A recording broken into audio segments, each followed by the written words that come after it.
Offense impressive last week, even without CeeDee Lamb. Dak first in the league in both completions and passing yards, but they have a losing record because the defense is last in the league in yards allowed and third down conversion percentage. And they all talked about how to get back to 500 earlier this week. I mean, I'll throw for 60 times a game if they want me to. I hope I don't have to. I feel, as I've said before, I feel confident, feel like I'm playing the best. I've got all ownership, I guess you could say, in this offense. For me, it's just about continuing to build and not complacent at all with 4 games. Even though they scored 40 points, our defense improved as that game went along right before your eyes. And we did make some stops that were out there that were key stops against a fine offensive football team in Green Bay. All right, we will get back to those comments from Jerry Jones as we continue in a moment, because I thought the rest of the crew was going to jump out of their chairs as they heard it. But first, the real storyline in this game, Dan Graziano, who was there for us live, are all the injuries for the Cowboys on that offense, which has been so good. Pick it up from there. Yeah, they have more inactives than can fit on the inactive list. Tyler Smith, their right guard, he's officially active, but we don't expect him to play, except in the case of some sort of emergency. You see, they're going to be without 4 starters on the offensive line, as well as 2 of their top 3 wide receivers, CeeDee Lamb, Devontae Turpin.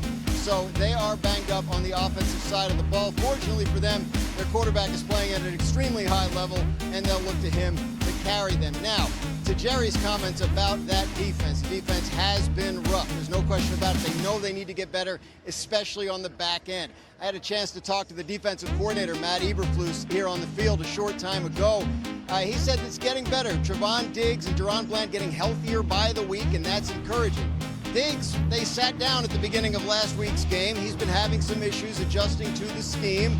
He actually came out publicly and said this week that he'd like to play more man coverage, but Matt Eberflus, more of a zone guy. Eberflus said, look, he didn't practice with us all through camp. He was hurt. He doesn't really have a lot of experience doing what we do, but he said his technique was more consistent in practice this week. He said when his technique is good, Greeny, he said he can cover with anybody. Okay, thank you, Dan. Obviously, all those injuries are a major factor, but I do want to take it back to the comments that Jerry Jones made earlier in the week. And again, write down the words, that defense improved right before our eyes as the game went on. He's talking about the 40-40 tie with Green Bay. I will point out that the Packers scored on all 5 of their drives after halftime, 3 touchdowns and then 2 field goals, including the one that it ended in a tie. So, Rex, what is your reaction to Jerry Jones saying that their defense improved? What? Are you out of your mind? That defense stinks. They stunk before, they stink now, they're going to stink today. Come on, man. They got better right before our eyes.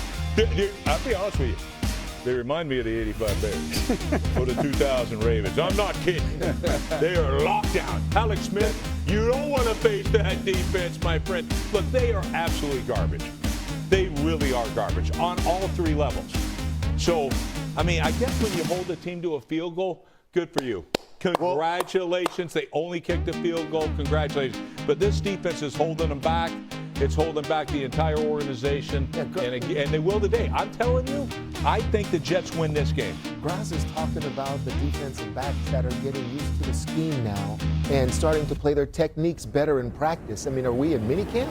Yeah. I mean, they should be ready to go. I mean, this defense needs to be counted on because as well as Dak Prescott is playing 4 starting offensive linemen, fellas. That's the big thing here for me. I mean, how can Dak continually do this if someone's in his lap? I don't know. And in film all, you showed some of those plays where he is off platform and guys are on his legs. That's not something that he can do every single play. It's all set up for the New York Jets right here. I mean, if they just put it together and they're just stupid penalties, stupid play. Hopefully Aaron Glenn gets to some of these players this week where they can look good too, because both of these teams are teams you shake your head at that they should be so much more better with the players that they have, but they just haven't performed. Yeah. You know, when I look at this game over the last couple of weeks, you're talking about the Doomsday defense. You know, we got Justin Fields on the screen right now. One thing that I learned from the great Charles Woodson is when you are making big plays on the defense and they have their hands up or they're pointing at each other about you were supposed to have my back but you didn't, that just shows me that they do not or did not understand the game plan. So I'm just looking at DC Matt Eberflus. What can he do on the road against this offense? Because if you're giving up the big play and y'all haven't shown over the last couple of weeks that you can defend it, this is a big day for Justin Fields and Garrett Wilson and company to stretch the field on the Dallas Cowboys. So I'm actually anxious to see, as much as Justin Fields has been doing for your New York Jets, I really would like to see if they can push the ball downfield. Because you're talking about guys with their arms folded, pointing fingers. You were supposed to be there. Indecisiveness. I look for a big day for the Jets. Now Matt Eberflus, all right, knows Justin Fields extremely well, right? Yeah. I mean, he's a unique talent. And sometimes like, ooh, how do we play him or whatever. If there's ever a week, Eberflus, I mean, come on, man, you know this guy. This team hasn't been able to move the ball on anybody.